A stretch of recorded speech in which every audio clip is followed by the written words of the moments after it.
Wait, now we're recording. No. Oh. No, all this we cut until he claps. Okay. Once he claps. I'll do my clap. So did the hairband work? It did. It's not perfect, but it held it. Hopefully it's not. You're a pro. It held it, yeah. Dude, you can't stop him.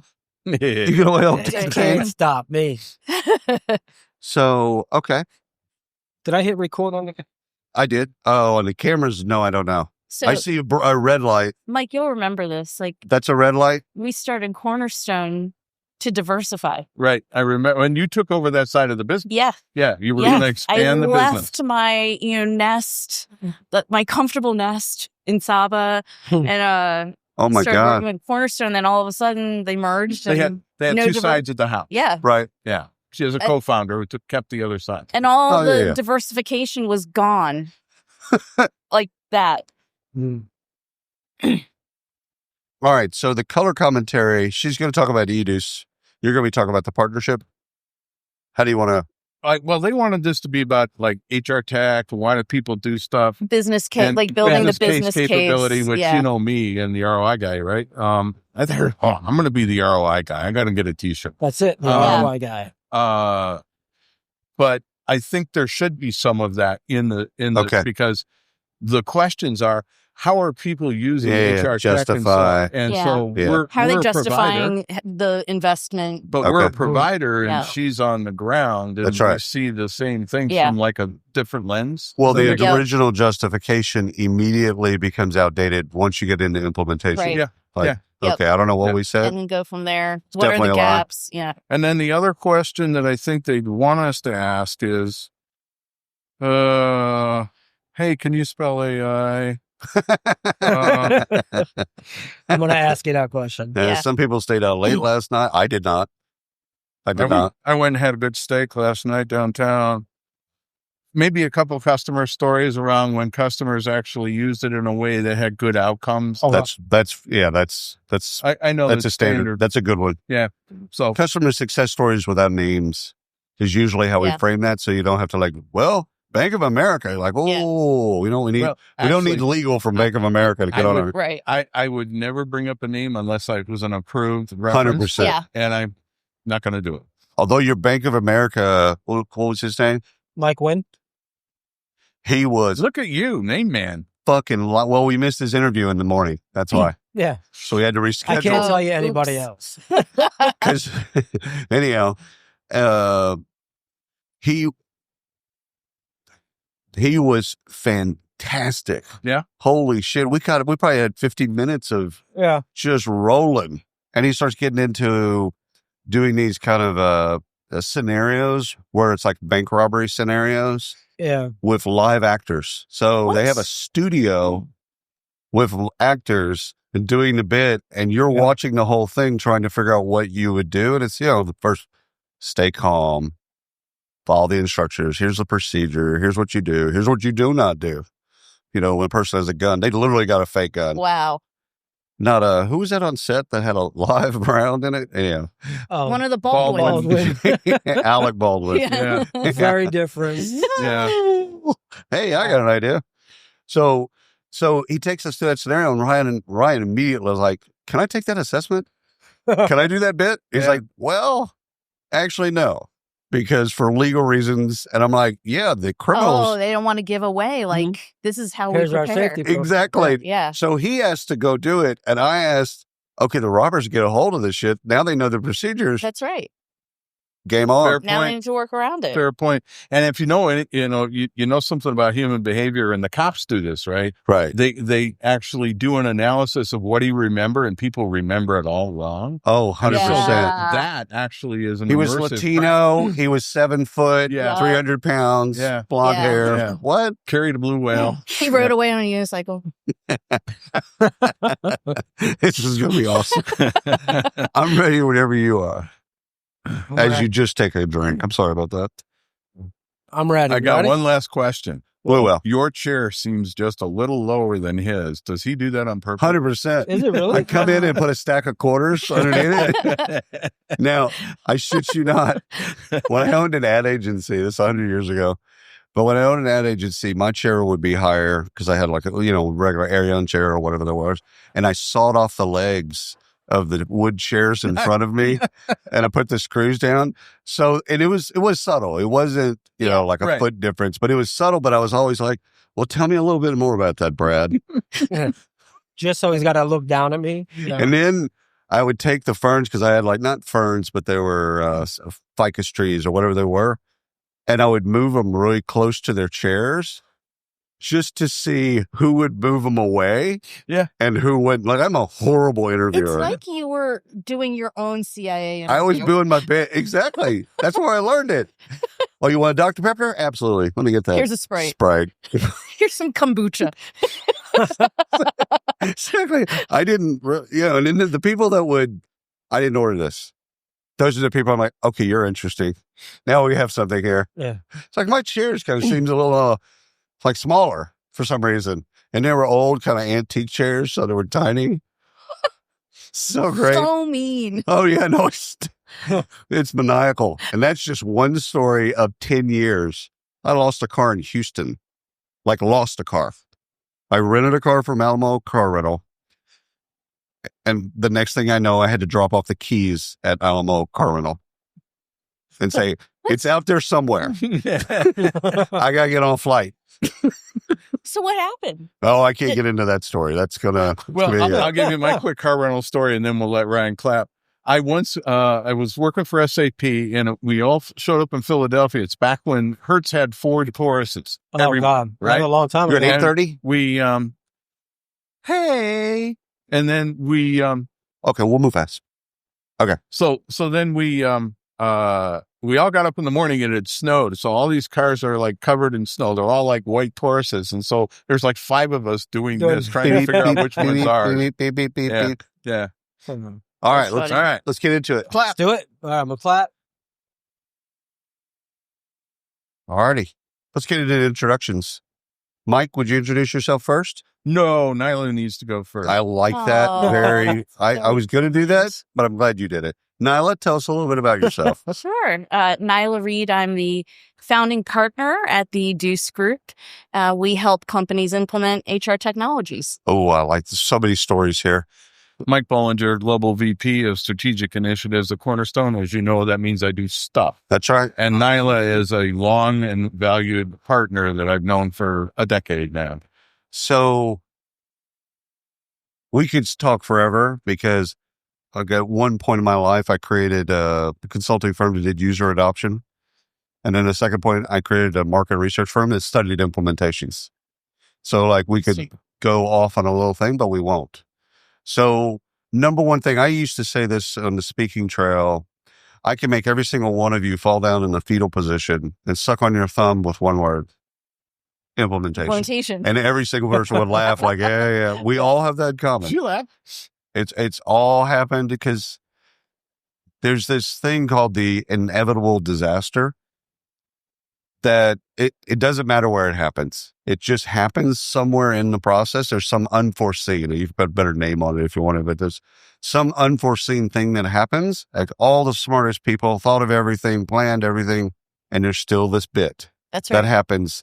And it's how you react to it as a team. Client side, vendor side, how you react to it. Okay, you told us you had great data. The data you sent over was actually really, really, really good. Then we got into your real data, not so good. Not so good. Right? So now that can be a thing. Or we can use it as an opportunity to then, not make it a thing. Uh-huh. So as you study implementations and do a lot of implementations, what do you see? What's the current market? That's dated, by the way. So I do like the data example because I feel like a lot of time is put into it. We do get that initial data that always looks good. But sometimes it's either a case of the forgotten stakeholder. So there's additional data that you didn't know existed until later on becomes the emergency. Right. Outside the technical part of it, though, I feel like the missing stakeholder is a big thing that I see. Huge. I didn't even think about that. CTO comes in, new CTO comes in halfway through the project. Oh, this is all wrong. Yes. So new leadership comes in the middle and says, this isn't what I want. Or in a really decentralized organization where you're trying to identify all the people that should have a voice and you forgot a group. Yeah. They're never going to forgive you. Oh, no. Yeah. No, just the act of forgetting who they are. That's right. Yeah. But then if you think about it from that data perspective, and again, there's a life cycle to this, right? In the adoption perspective, we always go in with something around, and I'm holding my 12 fingers in the air because it's a business case. Yes, right? it is. And ROI typically means I can justify my value, whereas return on value, ROV, accounts for much broader kinds of things. Right. But if you're going to go into a project and be able to describe the success of that project, data then becomes important again. Which data are you going to measure? How can I baseline? And then when Nyla and team come in, how are we going to be able to measure that against those baselines? So clean data is not just, hey, it's going to be good for all the results of it. It's also critical to being able to recognize success. And it's also data flow. Yeah. So not looking at it in isolation, but how many different systems are interacting. It's like the blood that goes through all of our capillaries to the heart. Ideally. Yeah. I like how she did that. She's like, that's nice. That's nice. You're so cute. So over the last, since you've been doing this, how has the justification for budgeting changed on? I think initially people were looking at very tactical successes. So we can't track anything. Help us track. Yep. Help us get really basic reports. So with learning, it would be dashboarding. How many completions do we have? How full were our classrooms? Because remember, late 1900s, we were, we just wanted the classrooms to be. How do you just typewriter work? Isn't it shocking when your kids say that though? Oh yeah, it's really in the upsetting. 1900s. I'm like, because it's actually, true. it's not accurate. 1900s to 1800s. It's this century. But anyhow, let's not get technical. Well, those 1800 dashboards were really... That's a different thing. You're doing horse and buggies at that point. Hieroglyphic dashboard. Yeah. But now they're really justifying things based on business need and business priorities. So it's not that tactical, how many completions do I have? How many pieces of content are in the catalog? It's more... how can I ramp people up more quickly? Right. How can I eliminate tasks that 5 people did so I can put them somewhere where they can be better utilized? And looking at it more from those business metrics. And I would add to that, 100% agree with Nyla. I would add to that there's now this compression in terms of talking about those business outcomes. But what are you going to do this year? So if you think about it, classically, we always thought about an implementation. Well, it'll be 12 months, and then there's an adoption curve, and the expectation now in this industry and in the tech industry in general is year one. What's the payback? Yeah. Which also lends itself to doing more of the iceberg approach. So you don't try to roll out everything. You roll out something, and then you get that right. Then you roll out the next thing, and then you go below the water, all that type of stuff. Lends itself to, let's get something live first 90 days. The quick wins. Yeah, right. And the adoption curve, I should have written book Crossing the Chasm. I have Bollinger's 20-20-40-20 rule. And that first 20% are the early adopters. And to follow that thinking, I want them because the rest of the snowball takes off from there. So you have to identify that. I would expect in the change management or change facilitation that you're trying to identify those cohorts as well to increase that adoption speed. Yeah. It's interesting. IBM used to have a change model that was a third, a third, a third. A third is plan, a third is do, and then a third is learn. So basically on that project for the client, you're spending an entire third of the project just planning. Getting it right. Yeah. And then a third of it, okay, let's go do it. Cool. And then let's learn from what we did to make it easier for the next time we do it. And also recalibrate or calibrate whatever you need to do for them. But one of the recognitions you have to have is you're not going to capture them all. Oh, no. The first 20% are the early adopters. The next 20% are competitive. The next 40% are going to go there. And the last 20%, don't invest there. they're just not going to go there. Right. So We're doing just a let it lot happen. more plan, do, learn, plan, do, learn, plan, do, learn in quick succession. Oh, yeah. But I think the conundrum too with the early adopters now is it used to be the early adopters were the ones who raised their hand and they're the most eager. But there is something to be said for going with the most difficult. Oh, 100%. And working out all the kinks and then having an easier rollout of the rest of the Give me a lava pit. Great. I'll learn everything here. It'll all make everything easier. Yeah. How often, for both of you, how often has a practitioner or even somebody client side come back to ROI? After ROI has been justified in the buying process, how often have they ever gone back and looked at the math? I'll go. So, in many cases, it's called value realization, and it's an industry term. Right. Okay. And if you work with the client very early on and then revisit it, then the client will start remembering and thinking it through and so on. So it's almost incumbent on you to remind them that they need to do that. If they remind you, it's almost a bad signal. Yeah, could exactly. be potentially a bad signal. They're getting kind of a different kind of pressure. Right. So candidly, what's really beautiful about that, if you're the one reminding them, is how are we doing? We have this goal. Where are we at? And if they're hitting it, great. Let's move to the next one. If they're not, why not? Let's talk about it. Right. So it becomes a fulcrum, if you will. Or, something that it keeps the blue whale out of the room. Right. That you can have that conversation around what is it that I want to do next. Right. And so it creates a repeat of succession.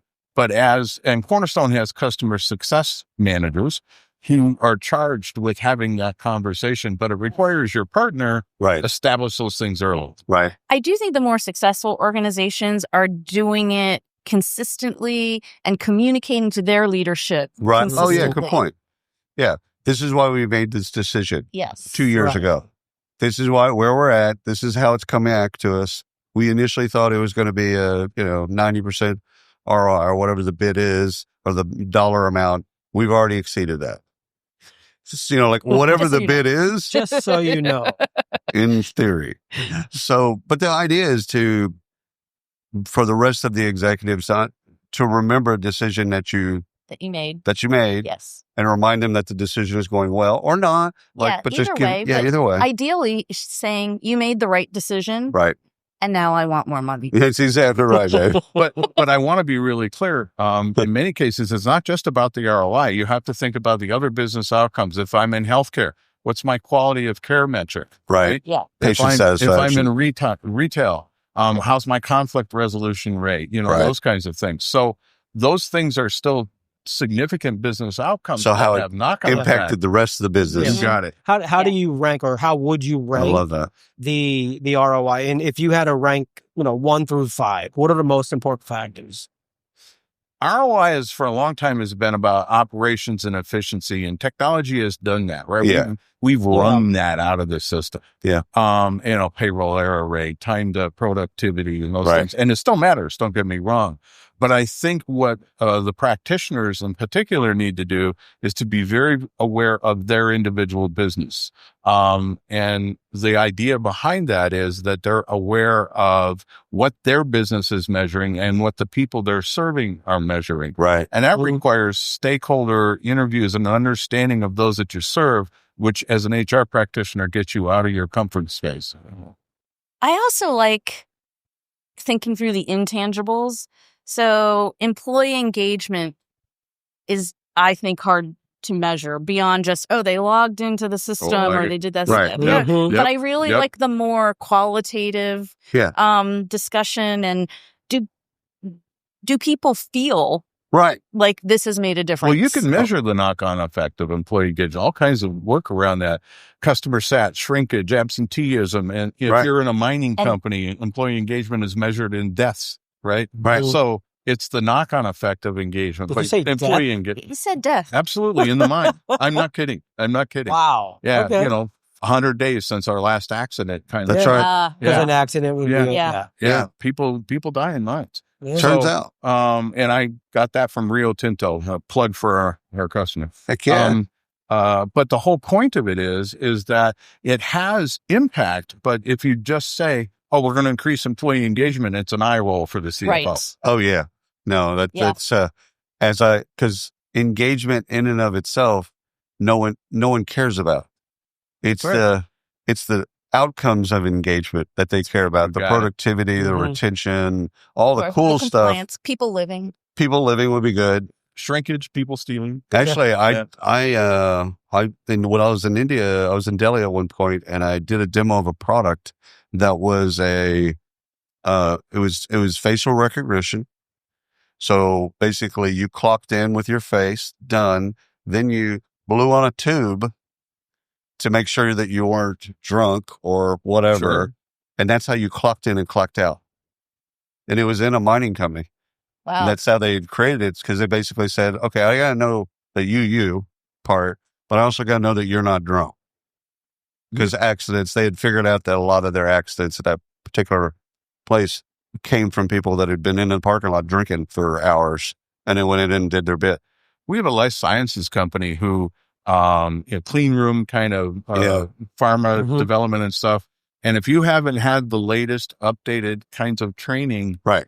you can't clock in. Yeah. You know, Yeah. there. Or Yeah. you can't badge into a specific lab. I They like don't that. have that. Yeah. I like that. Yeah. I like that too, because it's like right where you need it. And risk At the mitigation.